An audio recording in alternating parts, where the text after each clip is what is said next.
Movie రిలీజ్కు ముందు producer Suryadevara Nagavamsi correct చెప్పారు. Story logic జోలికి పోకుండా థియేటర్కు వచ్చే వాళ్లకు మ్యాడ్ మ్యాక్ కిక్కిస్తుందని హామీ ఇచ్చారు. ఆ మాట నిజమే. వాటిని పక్కన పెడితే మ్యాడ్ స్క్వేర్ కిక్కిస్తుంది.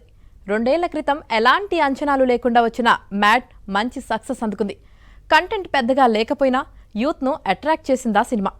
ఇప్పుడు అందులో మెయిన్ లీడ్ క్యారెక్టర్స్తోనే మ్యాడ్ స్క్వేర్ను తెరకెక్కించి డబుల్ ఎంటర్టైన్మెంట్ను ఇచ్చే ప్రయత్నం చేశాడు డైరెక్టర్ కళ్యాణ్ శంకర్.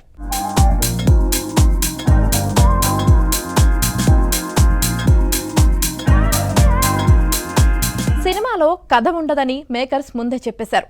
అయితే చెప్పుకోవడానికి ఓ పాయింట్ అయితే ఉంటుంది కదా, అదేమిటో చూద్దాం. ఇంజనీరింగ్ పూర్తి అయిన తర్వాత డీడీ, అశోక్, మనోజ్ ఎవరి దారులు వాళ్ళు చూసుకుంటారు. సొంత ఊళ్ళో సర్పంచ్ అయిపోవాలని తెగ ఆరాట పడుతుంటాడు డీడీ. బాగా రిచ్ అయిన అశోక్ ఏదో అలా కాలక్షేపం చేసేస్తుంటాడు. ఇక మనోజ్ అయితే తన లవ్ బ్రేకప్ గురించి పబ్లో అమ్మాయిలకు చెప్పి సింపతి సంపాదిస్తూ అక్కడే పనిచేస్తుంటాడు. ఇలాంటి టైంలో గణేష్ ఉరఫ్ లడ్డూ పెళ్లి కుదిరిందని వీళ్లకు తెలుస్తుంది. పిలవని పేరంటానికి వెళ్ళినట్టుగా అక్కడ ఈ 3 ఈడియట్స్ ప్రత్యక్షమైపోతారు. వీళ్ల కారణంగా తన పెళ్లి ఎక్కడ ఆగిపోతుందో అని లడ్డూ భయపడతాడు. అతను అనుకున్నంత పని జరుగుతుంది. పెళ్లి కూతురు ఎవరితోనో లేచిపోతుంది. దాంతో డీలా పడ్డ లడ్డూను ఓదార్చడం కోసం ఈ ముగ్గురు గోవా తీసుకెళ్తారు. వీళ్లు ఎంట్రీ ఇచ్చిన సమయంలోనే అక్కడి మ్యూజియంలో వాస్కోడి గామాకు చెందిన చైన్ మ్యూజియం నుండి మాయమవుతుంది. దాంతో ఈ రాబరీ కేసులో వీళ్లు ఇరుక్కుంటారు. ఊహించని ఈ కేసు నుండి వాళ్ళు ఎలా బయటపడ్డారు, స్నేహితులను నమ్ముకొని గోవా వెళ్లిన లడ్డూ జీవితం ఎలాంటి మలుపులు తిరిగింది అనేదే మ్యాడ్ స్క్వేర్ కథ.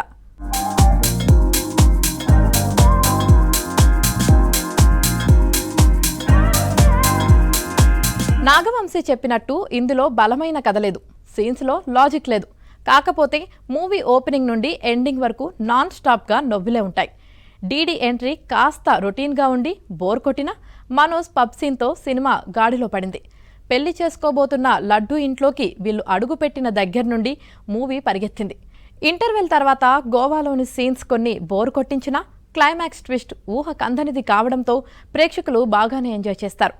ఆవరాగా తిరిగే స్నేహితులు, గోవా ట్రిప్, అక్కడో క్రైమ్లో ఇరుక్కోవడం, ఇలాంటి కథలు బోల్డన్ని సినిమాలు వచ్చాయి. అయితే వాటిలో లాజిక్ లేకపోయినా ఎంగేజింగ్గా తీస్తే జనాలు ఎప్పుడూ ఆదరిస్తారు. మ్యాడ్ స్క్వేర్ విషయంలోనూ అదే జరిగింది. కొన్ని సీన్స్ అనుకున్న విధంగా పండకపోయినా వీలైనంత ఫన్ జనరేట్ చేయడానికి దర్శకుడు కళ్యాణ్ శంకర్ కృషి చేశాడు.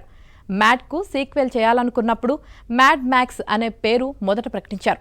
ఇందులో సునీల్ క్యారెక్టర్ పేరు మ్యాక్స్. అయితే టిల్లు స్క్వేర్ ఎప్పుడైతే సక్సెస్ సాధించిందో అప్పుడే సెంటిమెంట్గా దీని పేరు కూడా మ్యాడ్ స్క్వేర్గా మార్చేశారు.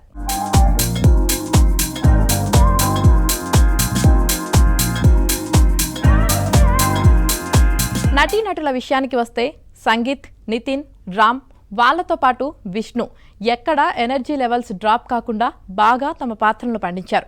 మురళీధర్ గౌడ్తో చిత్రీకరించిన కొన్ని సన్నివేశాలు కాస్తంత అతిగా ఉన్నా ఆయన తనదైన బాడీ లాంగ్వేజ్తో మెప్పించాడు. సెకండ్ హాఫ్లో ఎంట్రీ ఇచ్చిన సత్యం రాజేష్, సునీల్, శుభలేఖ సుధాకర్, రఘుబాబు బాగానే ఎంటర్టైన్ చేయడానికి ప్రయత్నించారు.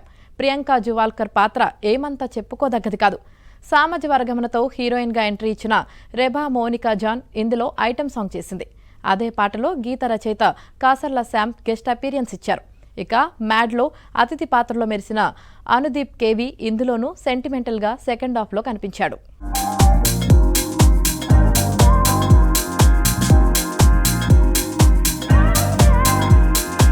బీమ్స్ సిసిరోలియో స్వరాలు సమకూర్చిన ఈ చిత్రానికి ఎస్ఎస్ తమన్ బ్యాక్గ్రౌండ్ స్కోర్ అందించారు. శామ్ దత్ సినిమాటోగ్రఫీ బాగుంది. ముఖ్యంగా గోవా నగరాన్ని బాగా క్యాప్చర్ చేశారు. నవీన్ నూలి షార్ప్ ఎడిటింగ్ కారణంగా మూవీ చకచకా సాగిపోయిన ఫీలింగ్ కలుగుతుంది. సో ఈ సమ్మర్ సీజన్లో యూత్ను మ్యాడ్ స్క్వేర్ బాగానే ఎంటర్టైన్ చేస్తుంది. అన్నట్టు ఈ మ్యాడ్ స్క్వేర్కు సీక్వెల్ ఉంటుందట. Be ready.